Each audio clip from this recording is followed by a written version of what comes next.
우리나라에서 로봇 공학자, 로봇을 전공한 사람들이 갈 데가 없어. 그렇네요.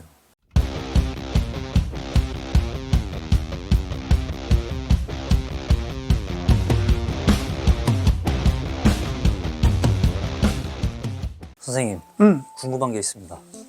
아, 무엇이든 물어보세요. 네. 아, 대한민국의 로봇이랑 AI는 끝난 건가요, 이제? 아, 이게 이제 이 말씀을 왜 드리냐면, 선생님도 아시겠지만, 저희도 얼마 전에 그 딥시크. 아니, 내가 지금 갑자기 섭짓한 게, 너무 이거는 이 영상 되게 짧게 끝날 것 같은데?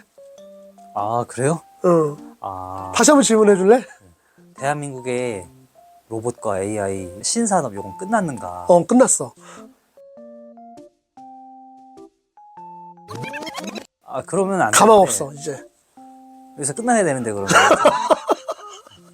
아, 이게 이제 배경 설명 좀 드리면 아시겠지만 선생님 그 딥시크도 나와가지고 챗 GPT도 막 난리가 나고 그리고 중국 전기차 있잖아요. 비아리 이런 것도 나오고 그러면서 다 중국 거죠. 말씀들이 나왔는데 그치. 그러면서 이제 또 이제 뉴스를 보니까 현대자동차에서 자율주행 그 소프트웨어 개발 멈추고 뭐 중국에서 뭐 사오는 거 검토하고 있는데 거의 그쪽으로 뭐 방향이 틀어졌다. 옛날부터 말 많았어. 이런 걸 보고 있으면 그럼 이제 앞으로 계속 사오는 상황이니까 우리는 기술이 개발이 안 되는 거잖아요. 그것뿐이야. 뭐 삼성도 지금 우리 갤럭시에 들어가는 것도 그 안드로이드 운영체계 그것도 삼성 거 아니잖아. 근데 모르는 사람들은 그냥 삼성이 다 만들었구나 이렇게 생각하는데 실은 아니잖아요. 이게. 그렇지. 근데 이제 또 그것도 그렇고 또 로봇에 대해서 좀 찾아보니까 우리나라가 로봇 밀도가 세계 1위래요 또. 밀도상 그렇게 많이 쓰고 있는데 우리 기술이 다 그렇지. 거잖아요. 그렇지. 그러면 다 사와갖고 이게 하는 건데 그럼 이제 무슨 생각이 드냐면 우리나라가 한때 이제 그 반도체 해가지고 일본 이긴 적도 있고 하니까 열심히 노력해가지고 이제 뛰어넘자. 이게 안 된다는. 에이, 지금 돌아가는 꼴 봐도 그렇잖아. 이거 우리가 지금 처한 현실을 봐도 그래. 우리 기계 엔지니어들이 처한 현실을 봐도 이거 뭐 해먹겠냐? 뭐 개발이 되겠어? 근데 이제 그렇게 하면 미래가 없으니까. 없어. 그러니까 뭐 그러니까 자, 뭐 거기에 대해서 이게 왜 그랬냐 이런 얘기는 나도 뭐 예전에 영상에서 몇 번 얘기를 했으니까 여기서는 그런 얘기는 안 할 거고. 그러면 이제 우리나라가 지금 뭐 그렇게 여러 가지로 지금 뒤처지고 있고 이제 이렇게 얘기하는데 이거에 대해서 지금 그래도 동의를 못 하시겠다. 이거 보시는 분들, 아, 저 사람 지가 뭘 안다고 뭐 그러니까 우리나라가 안 된다고 뭐 아직 잘 나갈 수 그러는데 있어, 뭐 이렇게. 아니 그냥 보면 알지 않니? 지금 하다못해 로봇 청소기도 로보락이라고 있어. 나도 지금 우리 집에 로보락 써. 예. 나 그게 중국제라는 얘기 듣고 나도 경기를 했잖아.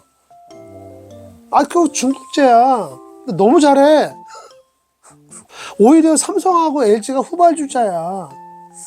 거기다가 지금 삼성에서 지금 그 갤럭시 예전에 한참 잘 나갈 때 뭐 자체 OS 없었잖아. 계속 안드로이드 쓰고 있고. 물론 이제 범용성은 좋아. 범용성은 좋은데. 그럼에도 불구하고 자체 개발해서 쓰는 회사 있잖아. 애플 아이폰. 어른폰이 아니라 아이가 쓰는 폰 아이폰. 그것도 있고.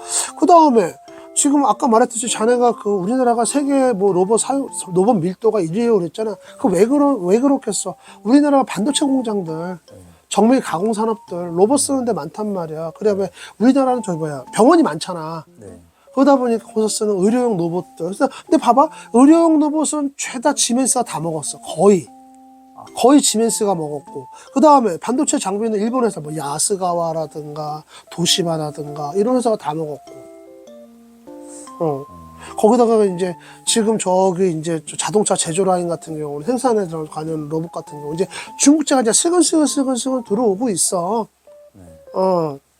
그런 상황이란 말이야. 그러니까 거기에 지금 우리가 비집고 갈 틈이 없다는 거니. 그러니까 내가 예전에도 막 이런 부분에 대해서 좀, 뭐 하는 거냐, 막, 딥시크 같은 경우는 맨날 뭐, 소프트웨어, 뭐, 인공지능, AI 지원다 그러고, 뭐, 어느 대학을 가도 현수막 크게 붙어 있잖아. 뭐 스마트, 뭐, 무슨 사업, 뭐, 국가 지원 사업, 뭐, 선정되고, 뭐, 여기 무슨, 뭐, 학과 개설했고, 막 광고하고 했지만, 뭐, 결과가 없잖아. 거기에 뭐, 우리 대학에서 용접사가 몇 명 나왔어요. 그게 설계기사가 몇 명 이런 현수막 붙은 거 봤냐? 없죠. 없어. 근데 이제 로봇 얘기가 나오게 되면 우리도 이제 조금 이제 입장이 달라져. 우리는 뭐 했지? 이제 이런 게 나오는데, 자. 이제 지금 상황에서 사실은 좀 안타까운 얘기지만 일단 AI는 물 건너갔어. 대한민국은 AI 만들기가 좀 힘들어. 이미 늦은 근데 것 이건 있어. 이건 내가 하는 얘기가 아니라 뉴스에서도 나왔어. 우리나라는 AI, 자체 개발된 AI 엔진이 없습니다. 뉴스에 나왔던 얘기야, 이거는. 근데 이제 그럼에도 불구하고 우리가 살 길은 또 찾아봐야지. 어떻게 해야 되죠? 살 길이 뭐냐면은, 그냥 이거는 뭐 내 내피셜이기도 하고 하지만, 나는 이랬으면 좋겠어. 딥시크라든가, 챗 GPT 같은 경우 오픈 AI, 되게 광범위한 AI잖아. 네. 그러니까 이거는 뭐 접속해서 물어보는 내용이 뭐 주제에 상관없이 물어볼 수 있고 계속 그걸 학습하고 있는 이제 그런 단계인데 우리나라 같은 경우 사실 그런 AI 도전하는 건 이미 좀 늦었고 대신에 이제 세부 분야, 전문 분야의 AI는 아직 가능하지 않을까. 가능하다라고 보는 또 의견들도 있고 나는 가능할 것 같아. 그러니까 이런 거지. 법률 전용 AI. 특화된 거. 의료 전용 AI. 무슨 말인지 알겠지. 그러니까 뭐 세상의 모든 걸 다 물어보는 AI가 아니라 특화된 AI들. 그런 것들. 그 다음에 기업에서 쓰는 면접 전용 AI. 그래서 실제로 피면접자를 면접관들이 아니라 AI가 이렇게 질문을 하는 거야, 실제로. 그래서 AI가 평가하고. 그런 부분에 이제 AI들. 그 다음에 이제 그 마케팅에서 활용하는 AI들. 이런 것들은 굉장히 좀 특화되어 있는 AI들이잖아. 다른 분야를 넘어가지 않고.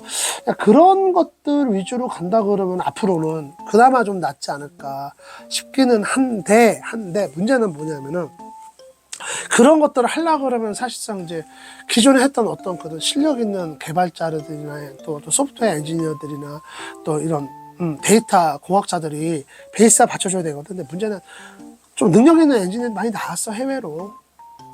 이미 없는 거죠. 그러다 보니까 우리는 인재를 내보내고 또 한편으로 한쪽에 능력 있는 엔지니어를 데려와야 되는 이런 딜레마에 빠지는 이제 이런 게 있고 두 번째는 그런 걸 하려고 그러면 사실 실패를 좀 염두를 해둬야 돼. 좀 기업 혼자서 하기는 좀 어려워. 내가 보니까 그래. 그러니까 이거는 내가 좀 여러분들이 오해할까봐 미리 좀 설레발을 치는 거야. 뭐냐면은 삼성이나 현대나 뭐 LG나 이런 데서 이런 AI를 한다 그러면은 사실은 그 기업에만 맡겨놓기에는 너무 위험 부담이 커. 그러니까 지금 중국에서는 딥시크도 있고 챗GPT도 있고 굉장히 그 국가에서 나라에서 뒤에서 보이지 않게 보이게 지원을 많이 해줬단 말이야. 그러니까 이거는 진짜 어떤 국가가 매달려서 해야 되는 그런 사업이 돼버렸어. 이런 사업들은. 뭐 TSMC만 봐도 대만이라는 나라 국가에서 얼마나 많이 지원을 해줬냐. 범국민적인 관심도 높았고. 그러니까 이거는 그렇게 지원해줘야 돼. 이런 거 지원해주면은 당장 우리나라 같은 경우는 왜 대기업 지원해주냐, 대기업 왜 감세해주냐, 계속 그런 얘기가 나왔던 게 사실이잖아. 난 그것도 굉장히 영향이 크다고 생각을 하거든. 그러니까 이제는 더 이상 이제 이거를 이거 니네 벌어서 잘 되면 니네가 돈 버는 거 아니야. 내버려 둘 게 아니라는 거지. 뭐 나라에서 안 도와주면 근데 경쟁이 안 되겠네요. 지금 안 돼. 아니, 그러니까 이거는 개발 사례를 봐도 그렇잖아. 지금 딥시크도 그 빅데이터라고 하는 것 자체는 중국에서, 그 정부에서 처리를 많이 해줬다 그 얘기가 있어, 지금도. 그렇게 되어 있고 한데, BYD도 마찬가지고. 전기차도 지금 국가에서 정책적으로 밀어준 그런 산업들이잖아. 그러니까 국가에서는 실제로 돈을 대주는 것도, 그것도 지원이 있지만, 정책, 행정, 이런 걸로 이렇게 밀어주는 것도 어떻게 보면은 도움을 주는 거잖아. 그러니까 그런 분야에서 그런 부분을 봐야 되는 거지. 그래서 그렇게 지금이라도 좀 움직이지 않으면 어렵지 않을까. 그러니까 어떻게 보면 이제 기업들만 갖다 놓고, 야, 니들이 한번 해봐. 홍보는 우리가 해줄게. 이거는 아니고, 좀 해야 되는데, 좀 그게 잘 될까. 이거는 또 항상 그렇잖아. 정부에서 뭔가를 하려고 그러면 여론. 그리고 이제 그런 거에 대해서 공감을 해줘야 돼. 그래서 내가 우리 채널의 아주 미비한 힘이지만 내가 여기서 하고 싶은 얘기는 우리 국민들도 이런 범국가적인 어떤 역량이 필요한 사업에 있어서 안 할 수는 없는 거 아니야. 이제 이거 안 하면 안 된다는 거 다 알잖아. 그렇죠. 그리고 딥시크 나왔을 때도 우리 이거 뭐 한 거야? 대한민국 뭐 한 거야? 아쉬워했던 건 나뿐만 아닐 거라 생각을 해. 이런 거에 대해서 좀, 이런 사업은 정말 국가의 전폭적인 지원이 필요하구나. 국민들의 적극적인 동의가 필요하구나. 이제 우리가 깨닫고 이런 부분을 좀 가야 될 것 같고 이제 그렇게 안 하면은 이제 좀 어렵지 않을까 이렇게 생각이 든다. 그리고 이제 그런 AI뿐만 아니라 그다음에 로봇 아까 얘기했잖아요. 이제 며칠 우리 시작한 로봇인데 로봇 같은 경우도 사실 로봇을 개발을 해서 하려고 그러면 굉장히 많은 시행착오가 필요한 거거든. 단적인 예도 아니 현대자동차도 로봇 뭐 필요하니까 어떻게 했어? 다이나믹스 보스턴 다이나믹스 인수했잖아 그냥. 예. 근데 그렇게 회사를 인수하게 되면은 뭐 현대자동차 뭐 그냥 가나 보다. 아이 뭐 우리 안 됐나 보다. 이게 끝날 게 아니라 그럼으로 파생하는 영향력이 지금 보이는 거 아니야. 우리나라에서 로봇 공학자, 로봇을 전공한 사람들이 갈 데가 없어. 그렇네요. 그러니까 AI도 마찬가지야. 그렇게 지금 뭐 AI 어디서 한다, 뭐 스마트 뭐 한다 해도 그냥 이런 것들 계속 뺏기게 되면은 우리나라에서 그걸 전공하거나 거기 관련된 지식이나 기술 갖고 있는 사람들이 갈 데가 없어. 그러니까 그런 걸 좀 보자는 거지. 그래서 로봇도 마찬가지로 아까 말했듯이 좀 특화된 로봇. 지금 뭐 진짜 뭐 일상생활 사람을 대체할 수 있는 노동력을 대체할 수 있는 이런 로봇은 지금 우리는 생각할 수 있는 경황이 없어. 특화된 로봇들 위주로 가야 되는 거고 일정 분야에서 정말 활용도가 높은 신뢰성 높은 로봇을 만들어 가는 게 지금으로선 대안이 아니냐. 난 대안을 얘기하는 거지. 이미 이제 그렇게 범용으로 사용할 수 있는 로봇은 이미 좀 늦지 않았겠는가 하는 게 내 생각이야. 사실 로봇 같은 경우는 사실은 지금 어떻게 보면 이제 기계공학이나 전기공학이나 전자공학이나 이쪽에서 지금 그 사이에 애매하게 걸쳐 있는 분야인데 이거를 총괄할 수 있는 로봇공학이라고 하는 공학 그 분야가 지금 있거든. 그러니까 로봇공학 같은 경우는 혼자서 우리가 로봇을 만들겠어 이런 게 아니라 기존에 있던 기계와 전기전자의 어떤 정보를 갖다가 잘 융합할 수 있는 그런 분야로 좀 이렇게 좀 발전했으면 좋겠다. 그게 내 생각이고. 그러니까 이게 다 밥그릇 싸움이야, 어떻게 보면은. 예, 그쵸. 그게 다 밥그릇 싸움이거든. 그래서 이 로봇을 갖다 기계가 갖고 오느냐, 전기전자가 갖고 오느냐, 이제 이 싸움이 지금도 이제 그 영역 싸움이 그렇다고 해서 뭐 피터지가 주먹 싸움 하는 건 아니지만 영역 싸움이 가면서 중간에 지금 우리나라 로봇공학은 굉장히 좀 위태위태하게 있어. 거의 명맥만 유지한다고 나는 보여져. 있는데 그 로봇공학도 이제는 딱 중심을 잡고 우리가 혼자서 로봇 만드는 거, 야, 이거는 아니야.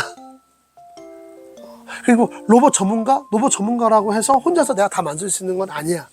대신 우리는 기계와, 그 하드웨어와 소프트웨어를 중간에 적절하게 믹스해가지고 어떤 방향으로 가는 게 좋은 로봇을 만들 수 있는 것인지, 그거에 대한 검토를 하고 타당성을 검증하는 그런 분야로 가야 돼 라고 한다고 하면 나는 로봇공학이 지금보다 훨씬 더 빨리 발전할 수 있을 것 같아. 더 많은 인재를 흡수하고. 난 그렇게 생각을 한다.